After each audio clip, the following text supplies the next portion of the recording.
Bienvenidos al segundo capítulo de la cláusula de la memoria. En esta oportunidad nos encontramos con los 3 profesores de educación física porque nos enfocaremos en el área deportiva durante la dictadura de Augusto Pinochet. Me gustaría que se presentaran cada uno. Hola, ¿qué tal a todos y a todas? Mi nombre es Rodolfo Sepúlveda, profesor de educación física, tercero y cuarto medio. Buenas tardes, Liceo. El profesor Sebastián por acá. Profesor de primero medio A, segundos medios y tercero medio A. Hola a todas y todos, mi nombre es Edmundo Barrios y soy profesor de educación física de los primeros medios B, C, D, E y F. Muchas gracias por presentarse. El enfoque de hoy va hacia lo deportivo porque no se tenía mucha conciencia ni información sobre el tema del cómo se abordó el deporte durante la dictadura. Por eso, la primera pregunta es ¿cómo fue afectada la enseñanza de la educación física en Chile durante la dictadura? Profesor Rodolfo. Bueno, la enseñanza en los años, cuando fue el año militar, primero que todo yo creo que mis compañeros también estuvimos conversando este tema, estas preguntas, y los 3 que estamos acá no vivimos, tenemos que recargar eso, no vivimos el tiempo militar. No somos tan viejos. Sí, no somos tan viejos. ¿Cierto, profesor Edmundo? Sí, año 86 de nacimiento, así que... Miren, el profesor nació en dictadura. Él nació en dictadura. Nosotros con Sebastián, profesor Sebastián, nos pensamos. Entonces, por lo que aparecen las investigaciones, entre otros documentos, claro, se crean diferentes estatutos ya en esos años de dictadura. Pero en verdad en sí hubo una crisis ya en lo deportivo. ¿Por qué? Porque estaba todo polarizado. Uno venía la campaña del sí, la campaña del no, se venían como vientos de democracia, ¿ya? Entonces era complicado salirse de la norma que te decían los militares en ese tiempo. Entonces el currículum igual fue afectado, ¿ya? Y claramente el deporte también se afectó en su mayoría. ¿Cierto, compañero? No sé si... Cabe mencionar que durante la época de dictadura las escuelas pasaron a ser abordadas por los municipios. Se descentralizó del Ministerio de Educación y pasaron a formar parte de los municipios. Obviamente cada municipio con sus distintos ingresos se vieron afectados. Obviamente las comunas más populares, sus ingresos eran menores y se vio descentralizado del Ministerio de Educación directamente en esa época, para obviamente obtener más ingresos para el gobierno. Claro. Y dentro de las cosas que igual a mí, por ejemplo, me llamaron la atención, fue el tema de a nivel curricular, ¿es cierto? Se modificó las carreras que impartían la pedagogía en educación física, y un requisito pero primordial era que las personas tuvieran un estado físico acorde a la carrera, ¿ya? Cosa que debería ser. Todos los profesores de educación física somos todos acorde a la carrera. No, eso lo damos por sentado que nosotros estamos todos en muy buen estado físico, pero... Excelente estado físico. Pero en ese entonces la evaluación era una evaluación visual, ¿cierto? Y una evaluación física. Y si uno no cumplía con uno u otro indicador, no podía entrar a la carrera. Ya recuerda que también ¿cómo se llama esto? Se crea la UNCE también. En esos años, que no se llamaba UNCE, se llamaba Universidad Metropolitana de la Ciencias de la Educación, ya, que se crea en esos años, ya, pero también era como un tema más, todo estaba abordado dentro de lo militar, ¿ya? Y había una cierta, ¿cómo decirlo? Había un cierto temor de hacer cosas nuevas, ¿ya? Porque si tú te salías un poquito con un régimen militar, por lo que dicen los escritos, porque como tengo a repetir, nosotros no somos de esa época. Sí, exacto. Claro, como mencionaba el profesor Sebastián, en esos años era muy visual, muy física la educación y pasó después con los años a ser más pedagógico. que es lo que hoy en día nosotros impartimos directamente. Claro, no tanto musculatura, músculo, sino que ahora también procesos, no sé, de cómo se crea el músculo, fisiología, que ahora ya se ve más ese tema, el desgarro que estamos pasando con Tesla y cuarto medio, ¿cierto, Javi? Abordándolo más desde el aspecto científico y pedagógico, se fue abandonando toda la estructura más física o como en un principio la educación física fue siempre más militarizada. Exacto. Trabajando todo en la misma línea, en filas. Sobre todo esos años. Claro. Sobre todo esos años. Sí, todos trabajando al mismo tiempo, trotando prácticamente como si fuera un ejército. Hoy en día ya se ha abandonado eso y se ha incluido más a las diversas personalidades o personas. Claro, y las diferentes maneras de aprender que tienen los estudiantes. Recordemos que no todos los estudiantes aprenden de la misma forma. Exacto. Además que no a todos los estudiantes les gusta el deporte, si ese es el tema también. ¿Javi, a usted le gusta el deporte? Depende del deporte. Depende del deporte, ¿viste? También en esos años, también en los años 80, por decirlo así, el deporte estaba muy arriesgado, estaba muy centralizado en los varones. Ya, muy centralizado en los varones. Entonces sí había una tasa muy alta de sedentarismo en damas, que ahora, y sobre todo en este liceo, no se ve. O sea, la mujer acá lo que es deportivamente, bueno, los profesores saben, la mujer acá siempre están en la cumbre de los triunfos deportivos. Entonces eso también ha cambiado acá, sobre todo acá en Batuco yo he visto harto que la mujer full power con el tema del deporte. Sí, también el folclore, las danzas. ¿Para qué decir que las danzas aquí en la zona? Entonces, siguiendo ese hilo, claramente no vivieron ese tiempo, pero según las informaciones que salía que el deporte que más se empezó a fomentar fue el fútbol. Sí. Pero yo creo que fueron por campañas futbolísticas de los equipos grandes, por decirlo así. Claro, y además el fútbol en esos tiempos, ¿cierto? Chile era un país muy pobre y el fútbol tiene una ventaja, que es la ventaja que creo yo que le saca al resto de los deportes. Que uno puede practicar fútbol con un balón, ¿o no, profe Mundo, hecho de papel y scotch? Hasta con el balón más caro del mercado. O sea, un deporte totalmente transversal en todos los estratos de la sociedad. Entonces, por lo mismo, ese tiempo fue el fútbol, tuvo un auge muy importante en nuestro país. Y además impulsado por las campañas, futbolísticas de los clubes que siempre destacan en nuestro país. Bueno, también recuerdo que fue el Mundial del 86, ¿no? También. El Mundial del 86, típico Mundial del 86, que la mayoría de nuestros oyentes no vieron, nosotros tampoco vimos, pero lo investigamos. Y típico talla que Caselli, sí, claro. El penal del Mundial del 86. Claro. El 82, pero que me recuerdan, sí, pues creo que ahí tienen que... Sí. Soy más joven que ustedes, pues, entonces por eso no... Como comentaba el profesor, el fútbol es transversal, como dice, se puede jugar con una pelota de papel, de scotch, con un balón de cuero, de esas épocas que eran los profesionales, en todos los estratos sociales. Y muy popular los clubes de barrio, yo creo que todos donde nacimos, independiente de la comuna, había un club de barrio. Se competía, se juntaban las familias, día sábado, domingo. Las barras, ahí empiezan a salir las barras bravas también. Claro que sí.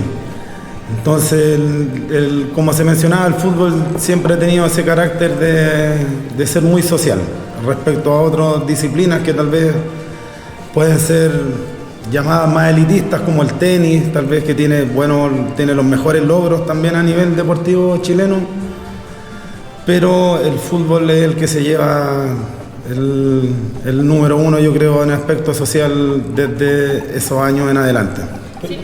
Después, para contar, por ejemplo, en dictadura fue mundial el 82, quiero recordar a mis compañeros, fueron despedidos por el general Augusto, por el dictador, ¿ya? Y Caselli no da la mano. Claro. Esa es una magia Claro, icónica. ¿Por qué? Porque Caselli, la madre de Caselli, fue torturada, fue una detenida desaparecida o sea, una detenida, perdón, fue torturada por el gobierno militar. Entonces eso también causó como, miren, Caselli, que era un ícono, Claro, un ídolo, era la figura máxima de la selección en ese entonces. en ese entonces, claro, y un ícono, un ídolo, y que el ídolo no le dio la mano a Augusto fue una clara de protesta.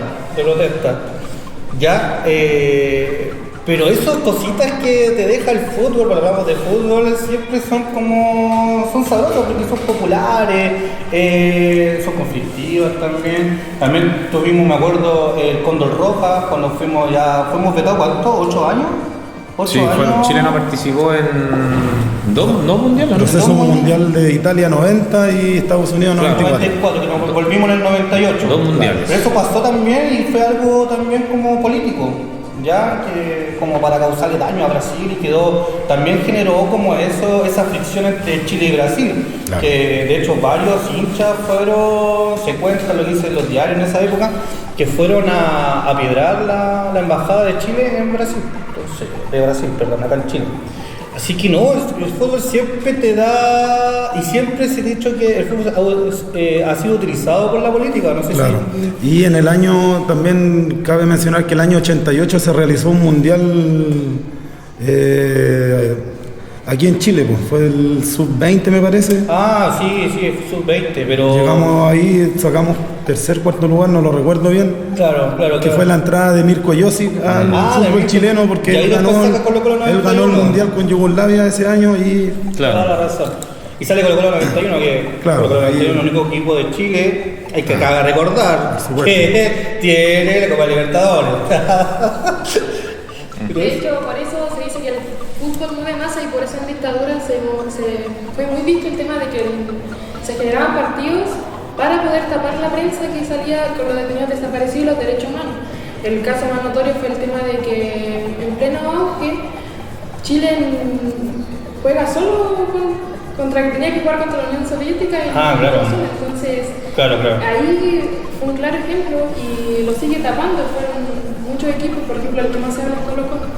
Claro, ahora bien, si lo llevamos claro al dato duro, el Estadio Nacional fue un centro de tortura y hay que hablar, no sé qué dirán los profes, pero hay que hablar de las cosas como son. El Estadio Nacional fue un centro de tortura, de detenidos desaparecidos. De hecho, el Estadio Nacional, ojalá podríamos sacar una salida pedagógica Sí, ahí. al Estadio Nacional, ¿cierto? Porque ahí está el memorial. Está Claro. el memorial, se renovó el Estadio Nacional, pero se dejó un extracto, se mantuvo. Sí, un extracto de la galería, claro, que ¿Qué mantiene recuerda? su estructura original. De hecho, parece que la frase es un pueblo sin memoria, es un pueblo sin futuro, creo que tienen ahí esa frase que es muy buena, yo creo que es muy buena.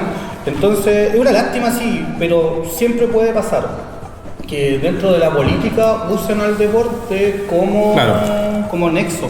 Entonces, claro, de ahí viene el mito también de que en esos años Augusto Pinochet financió la construcción del Estadio Monumental. sí, no, ese Mito Claro, yo o creo que realidad. ese es un gran Mito bien polémico. Sí, polémico. Mucha polémica ahí, yo creo, porque Claro. al fin y al cabo se crea el Monumental, la Ruca se crea en ¿cómo se llama este? Se crea en dictadura, sí, Claro. eso es verdad. Pero nunca se ha comprobado que No. haya plata metida del Estado. ¿Ya? Ahora sí hay que decir que Pinochet era del Colo, Claro. si no me equivoco, sí, era del Colo, era partidario. Pero bueno, es un mito. Claro que sí. Es un mito. Esperemos que sea así. Esperemos que sea así, que mal. Y creo que ya nunca lo sabremos. No, yo creo que no, yo creo que no. Ya no se supo. No, ya fue. Ya sí. Exacto. Todavía estamos con cosas. Pero bien, mira, eso es lo malo, que el deporte sea utilizado para cosas que son extra deportivas y que sean malas al fin y al cabo. Imagínate el Estadio Nacional, que es de todos el Estadio Nacional y que haya sido utilizado para torturar a personas, desaparecer personas, entonces, malísimo. Entonces, siguiendo de la mano también, la otra pregunta era ¿cuál es la relación entre el deporte directamente y la política a nivel, en ese momento, cuando Pinochet era el que dirigía Chile? Es que yo siento que Pinochet en esa época ya estaba perdiendo la popularidad, ya el régimen se estaba viniendo abajo, por lo que uno estudia. Y claro, quería agarrarse de cualquier cosita del deporte, ya sea del deporte, de los logros deportivos de la selección o de los logros deportivos de la época. Y algo que hacen todos los políticos realmente. Claro, sobre todo en campaña. Sobre todo en campaña.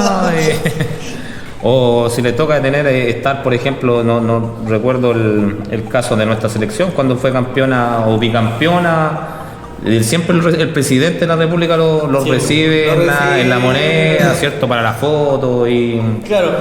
Entonces hay algo también hay un tema político ahí que se aprovecha la persona de... Chino Ríos, cuando fue número 1, fue como la primera figura que apareció por también, la moneda. Ahora, como yo entiendo, claro, como se estaba ya cayendo, volviendo como al tema del régimen, claramente para aumentar la popularidad porque por lo demás también se venía lo que era el plebiscito, por sí y el no. Entonces él necesitaba hacer campaña y necesitaba, no, si Colo-Colo está bien, vamos a Colo-Colo, vamos a la selección. Entonces, claro, el deporte siempre, como dicen los demás colegas, siempre se ha utilizado para sacar como ventaja.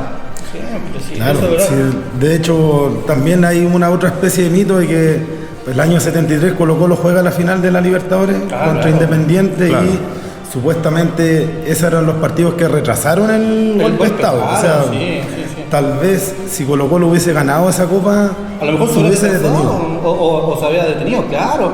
Sí, esa historia pura, pero así, historia pura. Pero desgraciadamente pasa con el deporte. Es una lástima que tomen una disciplina, no solamente el fútbol, porque el fútbol es el deporte más popular acá en Chile, ¿ya? Pero que tomen una disciplina que es tan bonita, tan popular y que la lleven a la política, en este caso, y que la ensucien con la política, con la dictadura sobre todo, ya es malísimo. Ahora, si los políticos se sacaran económicamente para que todos nuestros deportistas, liceos sobre todo, tuviéramos más recursos. Exacto, no es un buen punto igual, relacionar la economía con el fomento y la práctica de los deportes. Yo lo veo bastante como complejo en esos años, ya que no era la prioridad fomentar los deportes. No, para nada, no. La prioridad está en esos años, era otra la prioridad para el gobierno, ¿cierto? O sea, para la... Bueno, también hablemos de la crisis económica también, porque estaba así. La crisis económica de esos años también la sufrió los clubes, con tanto clubes deportivos, ya sea fútbol, tenis, básquetbol. Lo sufrieron mucho porque no podían tampoco, la dictadura, para que entiendan, no se podían reunir a hacer, no sé, una completada bailable, una rifa, ¿cachai? ¿No? ¿Y dónde sacaban recursos? Entonces la crisis económica empezó a aumentar, y la gente no empezó a ir a los estadios, entonces ¿dónde además que hay que recordar que igual había un miedo en la sociedad de andar por la calle y que cualquier de repente te toparas con un militar que no sé, pues había tenido un mal día y te echara arriba un camión y no aparecierais nunca más. No sabías si volvíais nunca más a tu casa, entonces estaba ese miedo, y a eso le sumamos que también había toque de queda. O sea, si uno se pone a pensar, los principales eventos deportivos son en horarios nocturnos. Tarde-noche. Entonces ya de por sí, con el toque de queda ya no se podían realizar este tipo de eventos deportivos. Claro, los eventos deportivos así como más masivos, pero ¿se acuerdan que, que eso siempre más de los 90 puede ser, o igual la Copa Soprole, que eran las copas que eran escolares, se fomentan igual copas escolares para fomentar, entre comillas, lo que es la educación deportiva a nivel escolar, y sí que la Copa Soprole, me acuerdo que se creó la Copa Chileta, también estaba ahí. Sí, pero eso es un poquito más después de los... Sí, porque esos años realmente en la dictadura no se fomentó el deporte en los colegios. Solamente como nos dijo el profe, el mundo era una educación muy militarizada. Entonces Si nos vamos como a los contenidos netos, era físico, gimnasia. Bueno, antes a la educación física se le conocía como gimnasia. ¿Profesores tuvieron gimnasia? Claro, tuvieron gimnasia, claro. Entonces, ¿tuvieron gimnasia, se veía harto eso, atletismo se veía harto, y de esos contenidos creo que eran ya lo único que se veían en los colegios. Ya los deportes eran muy complejos que lo realizaran los profesores. Sí, porque de hecho el general Augusto Pinochet, él tenía la idea de querer mejorar la raza, pero tampoco hizo grandes... La plata él la invertía en otras cosas, jamás hizo gimnasios, piscinas municipales ni nada. Él solamente trataba de poner estos juegos de plaza para que la gente fuera como en trabajo de hormiga, mejorando la calidad de vida. Sí, claro, él trató de tapar lo que se estaba ocultando con pequeñas cositas, claro. Pero ya en ese tiempo, cuando uno ve documentales, ve, no sé, misma serie que la serie de los 80 que se muestra grandes rasgos de esa época. Y claro, la gente ya no daba más con la dictadura, esa es la cuestión. Y deportivamente tampoco, como dicen los profesores acá, no se creció. De hecho, hay un retroceso gigantesco en el tema curricular de educación física. Que curricular es todo lo que tenemos que pasar, ¿ya? Así que hubo un retroceso importante, y por lo demás también, si hablamos ya de tema de fútbol, dejamos 8 años estuvimos sin participar en un mundial del fútbol, entonces ya eso te genera un retroceso bastante profundo. Exacto, porque ese castigo de 2 mundiales significaron muchos millones de dólares de ingresos para la federación. Claro. Entonces son... Y buscar una generación nueva, una generación entera de deportistas que se perdieron. Se perdieron unas generaciones ahí bastante importantes. Entonces, muy mal ahí. Claro, en esos finales de año fueron los jóvenes, como se mencionaba, para el Mundial del 88 aquí, y luego posterior el 93, que saca tercer lugar también la sub-17. Claro, de verdad. Fueron esos dos hitos deportivos. Para los... Estábamos acostumbrándonos a terceros o cuartos lugares. Y después ya acostumbraron a los primeros. Ayudaron también a centralizar el deporte. Exacto. En el fútbol, como ya se lo habíamos mencionado anteriormente. Correcto. Y más que el fútbol no fue solamente lo que ayudó a tapar. Está, por ejemplo, el claro ejemplo de Martín Vargas, que toda su carrera fue pagada básicamente por... Claro, ¿verdad? Y ahí sale el típico dicho pega Martín pega, que todo cuando el teatro caupolicano.